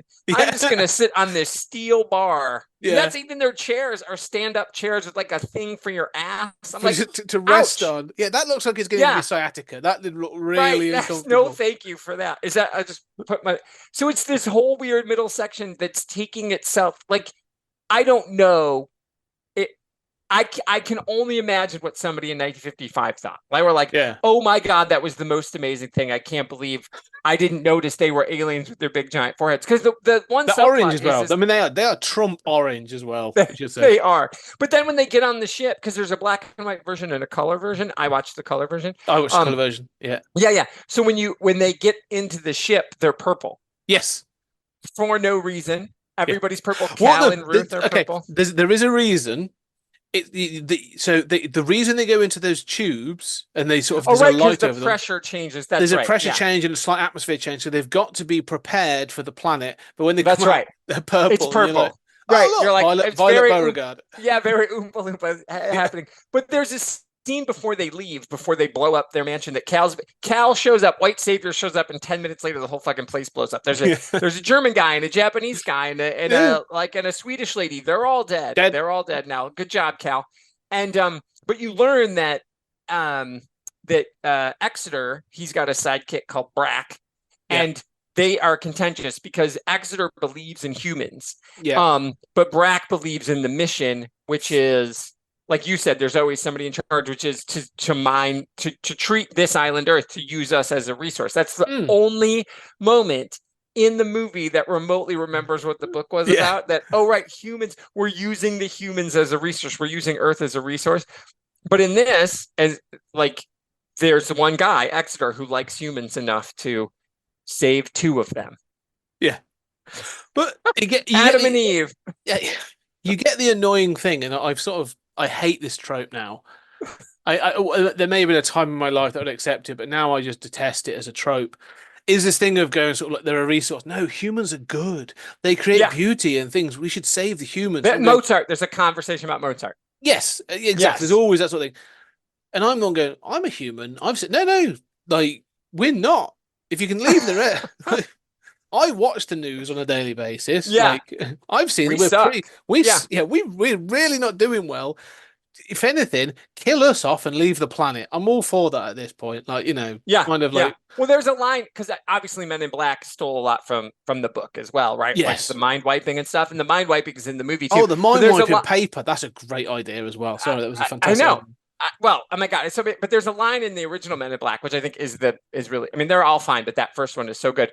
When they're sitting there and Tommy Lee Jones, because Will Smith says, "Well, you could tell people about this. People are smart," and he's like, "No, a person is smart. Yes. People are stupid. Yes, I love that line. As a group, Yeah, you're crazy. yeah. We One panic person and- is smart. Yeah, and that is in the book, right? Mm. That is happening, and that's sort of what the movie's trying to say with what you're Yes. saying is like. But again, it could be that, but the movie's trying to say the opposite, which is no, people are good, and you're like, no, people aren't.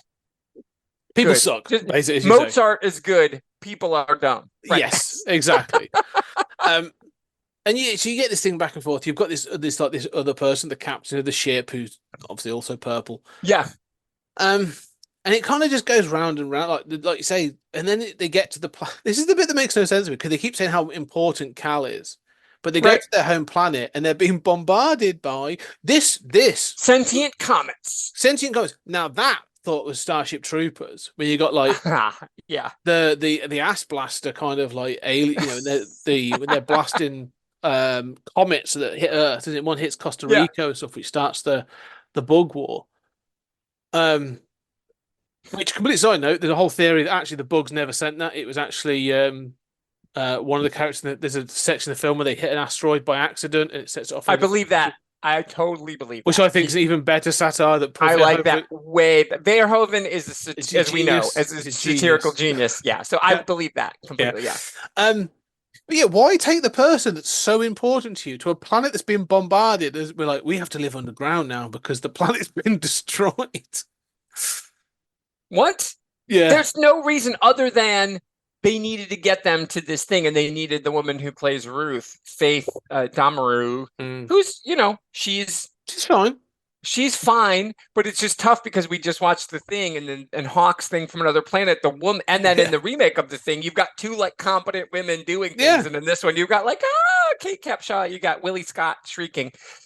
Boy, she must really love her husband because he made her do that. Like I've seen Kate Capshaw not be bad, but like Yes. Willie Scott is the worst. So you Yes. know she's acting. You know that was a choice that they were making. It's like, why does Indiana Jones yeah. like her? This is the comedy one. That kind of Oh, thing. the Yeah. 11-minute supercut of Willie Scott screaming is worth finding on the internet. It's awful. I'm but not- yeah. that's all she is. That's all Yes. that Ruth Adams is in this. And it's, again, you've made her Dr. Adams. You've given her that agency and then just taken away. Like you said, she can't walk. So then they go to the other planet. They Mhm. fight the mutant, which, again, is a person in a bug suit. He's wearing like track pants. Yeah. He's dressed, and they put like warlock pinchers on his Yeah. hand, and then just a big brain. Like, again, obviously, Tim Burton's aliens are like, that's funny. Let's do that. It's just Yeah. that. It's just explain to me the evolutionary. And I know they're saying he's a mutant. So is the argument that that was one of them? Like the reason the No, brain they is say so he's- big? No, they say he's from a different planet and he was like he's like an insect from your planet, but Right. he's a mutant. So he's an alien insect that's been mutated. Which you go, okay. Why is he there? We have many of them. They're basically he's got a big brain, but they're kind of stupid. This one's been programmed to protect this corridor, and he takes it very seriously. Very seriously. Like flying monkeys level of serious. And that's about the motivation that he has too. And it looks cool and he's menacing. So then they fight him. I wouldn't trust my grandma. Cal has to punch Exeter Everybody, yeah. because, again, like you said, you've got Rex Reason and he's handsome. so he's And got to be very, he's a handsome very white sort guy. of square-jawed American, is he? Like, there's no Yeah. one more 50s than Rex Reason at this point. I'm There telling is not. No. Oh my God. I know. It's like he's like, God damn you, Errol Flynn, for existing Yeah. before me. Like that's his whole thing. And he is that. And so yeah, so they do this, they fight the bug, they get back on the spaceship. There's a line earlier that's like, oh, because she's like, how do you handle the gravity? And he's like, oh, well, we have a special flingity flong flong. So whenever we turn upside down, you stay upright. Except 5 minutes later in the movie, when we turn, we're not upright. Yeah. We turn. So it's like, why have that line? And then he's like, Cal, as a scientist, don't you want to know? Ruth, as a woman, aren't you curious? That's the line. Ugh. Movie. Yeah. God damn you, movie. And I understand why Mystery Science Theater 3000 did it, and especially after reading the book. Like, I thought the movie was kind of hokey or whatever, but now that I've read the source material, I'm just even more disappointed. Yeah. I'm not sad, movie. I'm just disappointed. Well, there's something I want to ask about the ending. I really have. So, the ending of the film is Exeter basically sort of saves them and says, you're probably better off on Earth. I'm going to take you back because everyone's been destroyed on our planet. So he takes them back to Earth. They've had a plane because they were trying to escape in a plane. And Right, that's how they were stuck taken. Up tractor beam. Yep. Yep. Their plane went green and they were taken up into a tractor beam. So he takes them back to Earth. They fly away at the bottom of the ship. Exeter's dying. And then they're like, are you going to be okay? He's like, I could travel the galaxies and find people more like me. And they're like, no, you're dying. He's like, yes, I am. And then they let him go. And then it crashes into the sea. It Flies does. up, crashes The into the sea. That's the end. Now, I'm thinking, right. So here's the thing.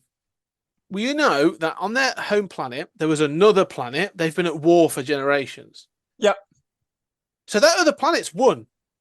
Yes. That's the end of the film. That's the end of the film. Yeah. The only thing I thought was fun, because again, we're in this whole weird interconnected universe. I was like, oh, well, maybe it would have been fun for that, because that ship, the opening of Carpenter's The Thing, is that shot of the flying saucer flying in. So I'm like, oh, this is Exeter. This is their people. That's it. That it ends on a downer. But the best thing is that Cal and Ruth get to cuddle. He's flying a plane one-handed. While they cuddle. The end. And it's the weirdest edit. It's like they drop out of a plane in a bi-wing plane, like a bi-propelled. They drop straight down and somehow fly. I'm like, okay. And then like stunt pilot style. And then there's like even the music. The music cues are like dun dun dun. Exeter's dying. The plane his spaceship is literally flaming out. I mean, it's like, and then cut to like boopity boop boop doo smooth jazz, and then cut back to this back and forth, and then it ends on a downer. And because it's 1955, the credits are all at the opening, right? So it's just the end. Exeter's planet is dead. Lights up. He dies into the ocean. Somebody may find a flying saucer off the coast of wherever they are. Yes, we assume the east. We don't know which coast they go back to. No. But that's the end.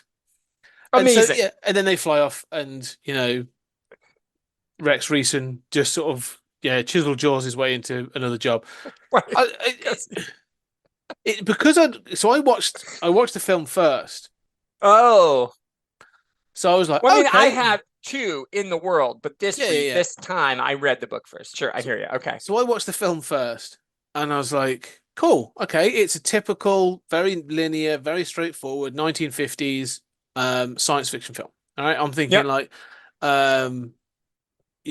When Worlds Collide, and Earth versus the Flying Saucers, and all that kind of stuff. Right? Yeah. Ants. You guys did Ants. We did. Yeah. So I'm thinking of all those and go, this fits into that camp, right? This is very much of that sort of like the heroic America of the 50s versus an external other, right? Cool. It's not good though. Like the dialogue's clunky, the acting is crap in most parts. Like the story's although it's fast paced, it still takes a long time to get anywhere. Not in a good way. And not in a good way. Yeah, not in a character building way. And in these people suck. Can we get to something else way? Yeah. Yeah. So I was really dreading. I was thinking, I was looking, this is 120 pages in Real Future. I'm like, I'm really dreading reading this. And so, yeah, within like 30, 40 pages of reading the book, I was like, how the hell did that film come from this book? No idea. I really genuinely don't know. I don't know. The world, and again, the world maybe wasn't ready for it, but we know that Roddenberry allowed for that. And like when you think about Clark and Asimov, it took a long time for their stuff to get made. And again, I'm not a big Kubrick stan, and I think 2001 is beautiful, but I don't think it's a great film. I'd rather read the book. Yeah. Because again, I think Kubrick likes to miss the point of every book he adapts. That's his thing. He's like, I can make it look cool. You for sure. God, it's shot so beautifully and it's creepy in the music, boy. But like, I don't know that you read the source material. One day we'll rant about The Shining. But I just did. I'm going to be on Kyle's. We did Night Shift. We just did The Shining, and we shit on it for a while. When that comes out, I'll send you a link. It was a good time. But yeah, that's that. Oof, even if you haven't read the book, I don't know how you see The Shining or like, that was great. That made perfect sense. It's like this. It's like so slow to start to get nowhere. Yes. And then things that escalated quickly. Like that could have been said about this film. But it escalates quickly. Everybody. Yeah, it escalates quickly because they're like, oof, we got 30 minutes left. We better do something. Something. This had an $800,000 budget in 1955. Wow. What the fuck? So they used it all on the bug suit and the special effects, and that's why the rest of it is like, let's just stand around on the soundstage. Yeah. It's really bad.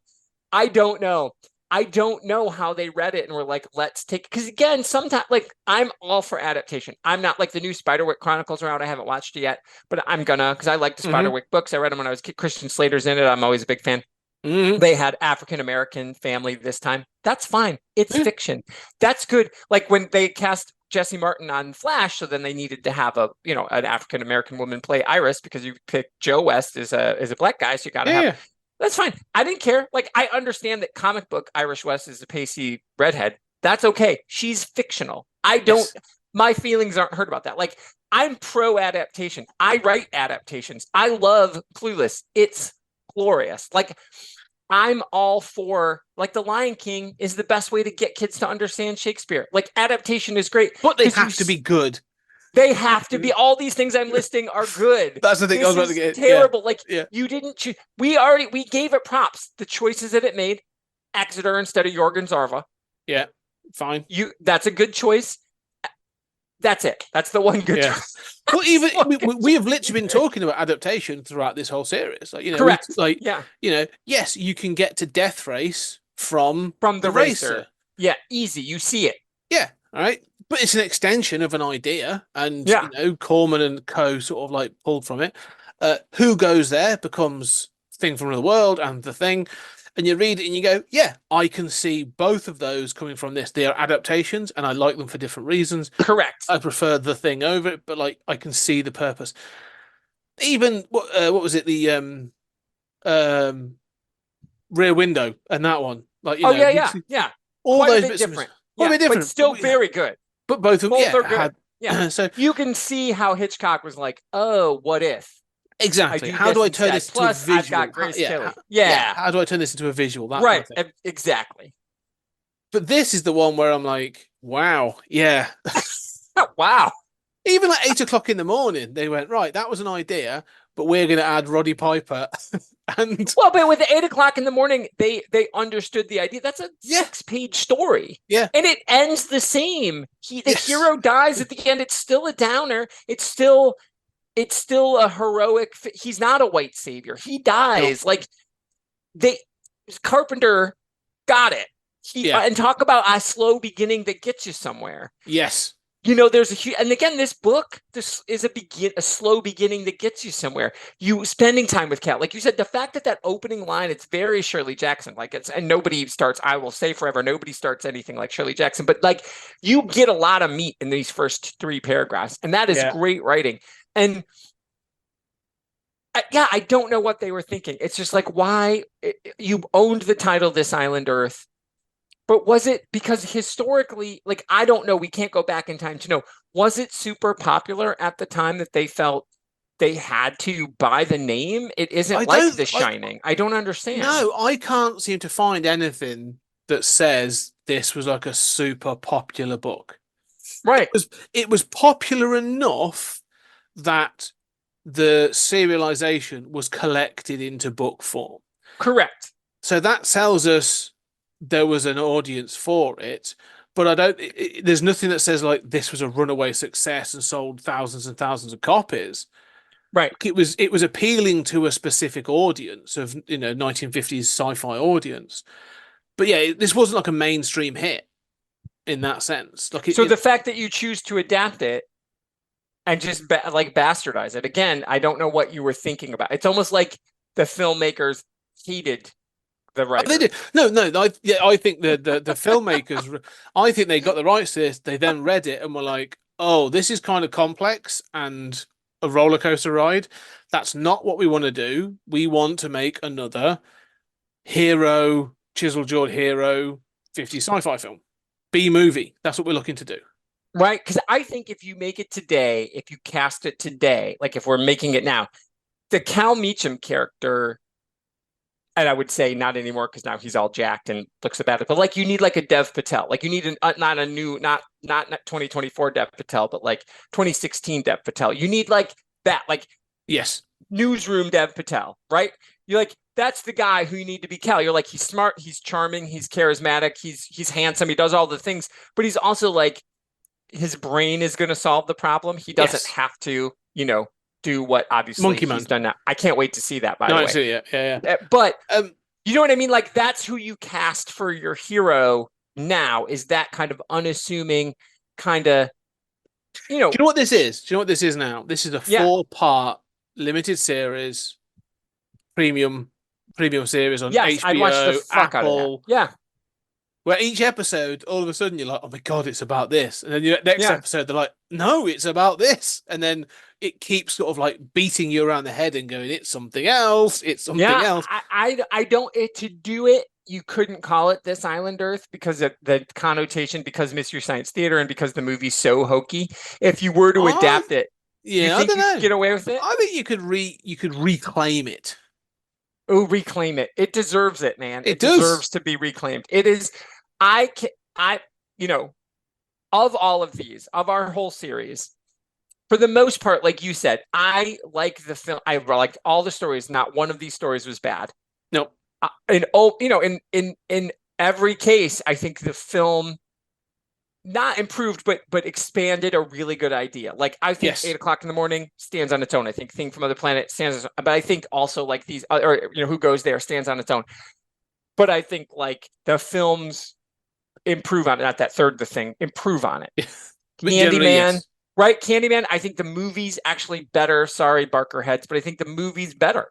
I think it's I agree. I think But the story is good. If only I the love the story story. The exists, you'd Forbidden be is like, that amazing. story is great, Yeah. right? But I just personally, that's me on that one. But this, hands down, this book is so good and the movie is so bad. Like, I don't know, now that I've read the book, I could ever watch the regular version of the movie again without the robots. I don't know, because it's so stupid. It's so insulting. Yeah. No, this needs to be reclaimed. Yeah, it's so good. I cannot stress enough to people. I will send you the PDF so you can include a link in the show notes. Yeah. But you can get it. I found the PDF. I have it. It is so worth a read. It is just I'm so glad we did this, because again, we were both dreading this, probably thinking like, oh my God, I can't believe we saved it for the end because of all of the hype of the movie. But I'm so glad we did, because it was just a hidden gem. Now I've not read the Buck Rogers story in here yet. I haven't You read it have. yet. No, I haven't. Not well. No, You I bought haven't. it. You I bought bought You it bought the standoff. because right. yeah, because actually I will quickly get it. So what it is in here, you have in the book we have Armageddon 2419. Yeah. I picked this up. This is the 1962 Panther Press edition. Oh. I picked this up in a secondhand bookshop the other day, and I saw it, and I was like, "Ooh, what this book does? There were 2 books written, and this collects the first 2 stories of not Buck but Tony Rogers, Nice. and puts them into a single edition. Got it. And yes, before he became Buck Rogers, he became Buck Rogers in the comic strip, which came out. I gotcha. Okay. A couple of years later. But what I love about this has a forward by Robert W. Lowndes, not a name I really know. No. Has a follow up as an afterward by Harry Harrison, and I like Harry Harrison. Do you know the name? I've heard that name. Okay, Harry Harrison wrote the Stainless Steel Rat, who's a character in it. So who is a character one day we will talk about, who is a futuristic thief. It's a sort of a comedy parody. He's a futuristic thief that ends up always doing good. So he's like Booster Gold. Yes, pretty much. Before, well, I think Booster Gold may have been around, but like it dates back. So I would love to. We will one of the days. I'd love to talk about this. So yes, there's also like the Flies in this book, which I'm going to read because I've never. And actually obviously, read that. the Sentinel is in this. The Sentinel we talked about, obviously for 2001. Yeah. We obviously got the Illustrated Man, not so big on that. He wrote. I know. Okay, I know the name. He wrote the book, the story upon which Soylent Green was based. Oh yes, yes. So that clicked. I was like, why do I know the Yes. name? That was why. Okay. So the other, It's people. if we do this in the future, and I think we will come back, we've got a summer one. We will talk about. Yeah. The three I really want to do, is Air Raid, which is the last story in the book, which became the film Millennium, which is a really unknown film from 1990, but I love. Haven't seen it in years, but I kind of love that. It's about a plane crash, but like they can't seem to justify why the plane crashed, and it's interesting. Enemy Mine, which I love that. Yeah, Yeah. I'm here for that. Yeah. and I want to do Damnation Alley, but for possibly a different reason. Okay. Because Damnation Alley became a film, but Damnation Alley also inspired and was very influential on the Cursed Earth saga for Judge Dredd. Nice. Pat I'm here for that. I've not read that. I've not read Damnation Alley. Pat Mills cites that heavily for the Cursed Earth. Nice. So we'll have to do that. But the other one we're going to do, and I'm thinking we need to bring in our brother from another mother. He loves those. I know. He loves this book. He loves this movie as much as I do. The bod from another pod.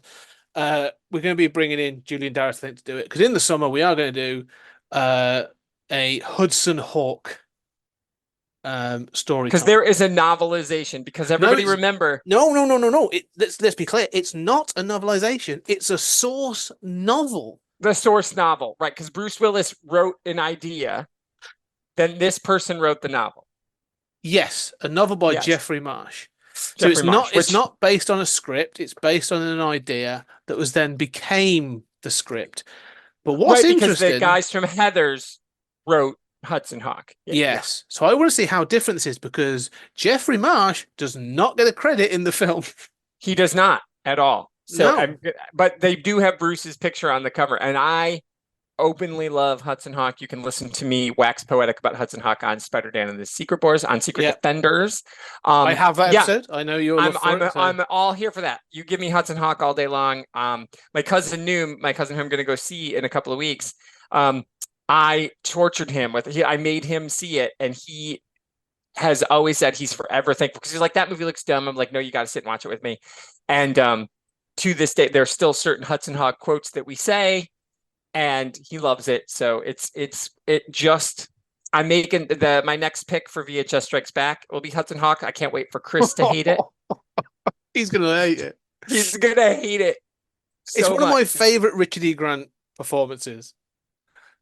Oh, and Richard E. Grant hates it, but he is amazing in it. Amazing. He and Sandra Bernhardt. Like, I need their spin-off movie. I know spoiler alert, but I need their prequel. The prequel. Yeah. I'm all for the Minerva prequel. Like when they meet each other. Oh, yeah. Excellent. I'm here so for we're looking forward to that. But there you go. But before we go, obviously you got some big stuff coming. Where can people find you and the stuff you're doing? Sure. arfarina.com is the place to be. So I've got pre-orders are out for the of that other Dashwood Girl, the Austin Chronicles book 2. The pre-order for Comics Lit Volume 1 is out now, where it's myself and Tanya edited. We both write essays and a bunch of nerds.